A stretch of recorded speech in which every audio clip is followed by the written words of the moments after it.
Hey y'all, welcome back to my channel or my IGTV. My name is Zolani. I am the creatrix over at Elevated Conjure, and today I am doing a deck review on a deck that I've been meaning to get to for many weeks, but it would not let me touch it for a very long time. It said, nope, you're not ready, you're not ready, you're not ready. And then finally this previous full moon, it spoke to me and said that I was ready. So I am very honored and gracious really to present to you the Tongues of the Mother tarot deck. This is by the hands of Lorde from AKAMARA Tarot, who she is really just on a mission to bring us in the Black diaspora some gorgeous luxury divination tools. So I want to extend my gratitude to the tool maker and thank Lorde for not only understanding the assignment every single time, but being so obedient to their own lineages and to their own gifts and bringing that into the world for us. So once again, this is the Tongues of the Mother tarot deck from AKAMARA Tarot. The deck is described as an ode to the everydayness of ATR worship. ATR is African traditional religion. Like AKAMARA, they do draw influences on each African traditional religion that they have personally done research on, as well as those they have been initiated to themselves. These cards use iconography presented in the day-to-day of the average spiritualist and Black practitioner, from the use of religious tools to incarnations of our deities to even the symbolic uses of animals. To a degree, Lorde's purpose with this deck is to show appreciation for some of the tools and ideas we have come to learn in our traditions. It's not a punchy dramatization, this is life. So going off directly what Lorde has stated and my own experience with the deck, who I think it's for. Personally, I think that this deck is for anybody who is Black and practicing some sort of spirituality within the African diaspora. Look at this card, this is Wata.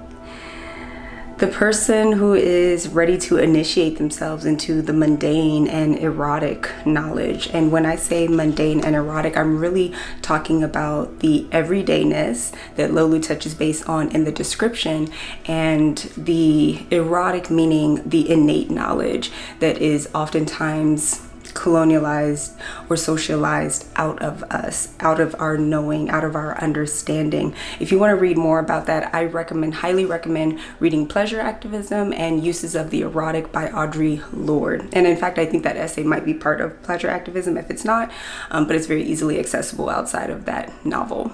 That information, that feeling, that knowing, and that getting tapped into our bodily senses really connects to our clairsentience, is what Audre Lorde is speaking about, and that knowing and understanding that comes truly deeply from within and from tapping into our lineage's gifts and our inherited gifts as well.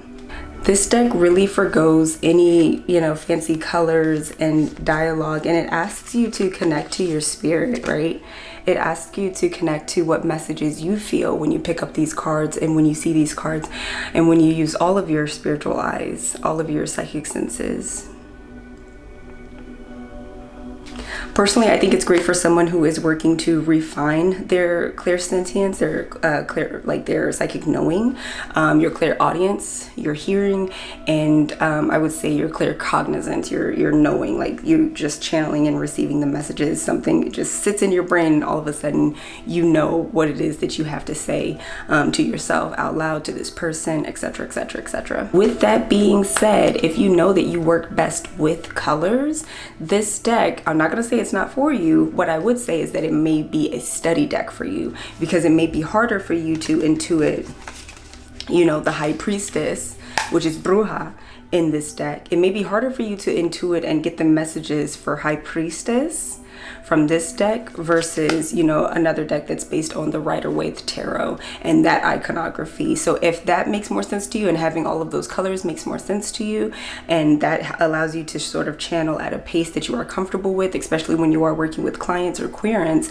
then this deck might be just for you. So I wouldn't discourage anybody from getting it. However, know how to utilize the tool. So for some of you, this will be a study deck, because it's a little bit harder when it's asking you to channel and when it doesn't have, you know, all the symbols and all the colors and the traditional, and when I say traditional, I really mean colonized iconography that would be available in tarot. So don't be afraid to get the deck because it doesn't have a lot of color. Just know how you're going to use it and how you're going to approach it when it's time for you to use this tool. And then for those of you who already have those gifts that I previously mentioned, this might be a deck that you go to very, very often. It may not be a study deck, which is one you truly just use for yourself. It may be close friends if they're willing to, you know, be very patient with you. This might be a deck that you go to and you can use it for everybody. You could just read this card down. You could just look at a card and say, yep, this is it. I'm getting the messages. I hear it. It depends. You know, sometimes you're going to click immediately with certain decks and you're going to know exactly how you're going to use them. Some of the decks, they're going to challenge you in different ways. And in those challenges, that's going to help you grow your psychic abilities and how you attune to the cards, how you approach the cards, how you use these tools, and how these tools help you to grow as well. What I personally love most about this deck is the simplicity. It does ask me to ground myself. It asks me to get very quiet and ask spirit what's going on. It asks me to trust myself within that, because I am somebody who I love color. Like if you got a deck with all types of colors in it, I probably got it or I probably want it. But it doesn't mean that it's the deck that I should always be relying on. You know, sometimes we put ourselves in boxes, especially when it comes to spirituality. So what I love about this deck is that it's asking me to trust myself, and it has shown me growth in a very, very short period of time. It's only been a few weeks, but in a very short period of time, it has showed me a lot of growth, and it's been incredibly honest with me. So Lolu AKAMARA at AKAMARA Tarot, like the decks that she makes, they tell the truth. They just tell the truth. She got some truth tellers in her lineage that are working through her. Another thing that I love about this particular deck is actually the booklet that Lolu wrote.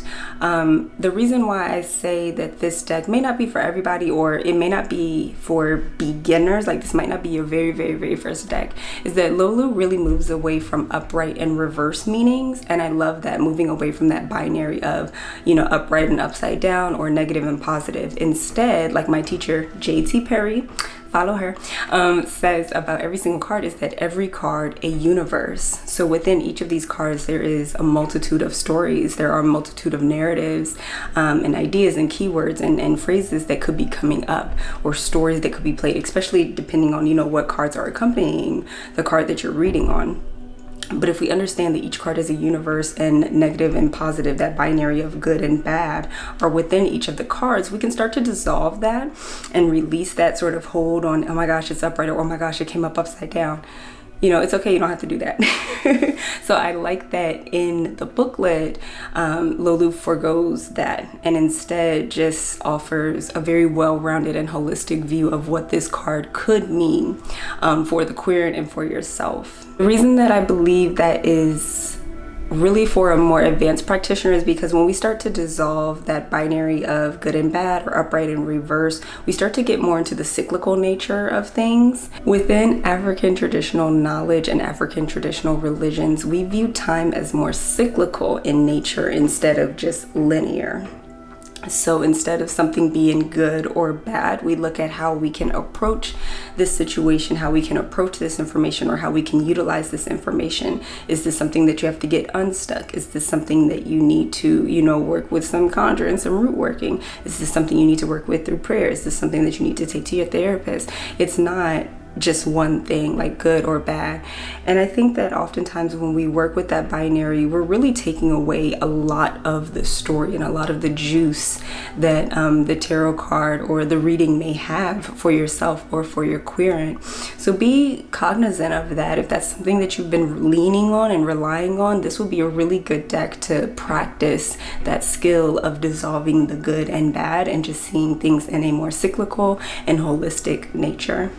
Hey y'all, you can find this deck on Lolu's website, akamarattarot.com. If you are viewing this on YouTube, I'm going to put the link in the description box. And if you are viewing this on my IGTV, I am going to link AKAMARA Tarot or tag her in the comments in the description below. And let me let y'all know, the restocks sell like that. So you need to go and follow her and put your notifications on so that you know when they're coming in stock, and so that you could set your calendar, mark your calendar, and get your decks in yourself. All right, y'all, that's it. I hope that this video was helpful for you. Thank you so much for tuning in to the Tongues of the Mother deck review. Again, I am suggesting this for all Black spiritualists within the diaspora, those of you specifically who are looking to deepen your tarot and psychic practice, and those of you who are looking to gain a wider range on the mundane and the everydayness, as Lolu says, of African traditional religion, worship, and knowledge. I hope that you all will add this deck to your arsenal and use it for yourself, for the collective, for others, however you deem fit and necessary. If you do have this deck, let me know how it's been working for you and talking to you. I would love to chat about it. All right, bye y'all.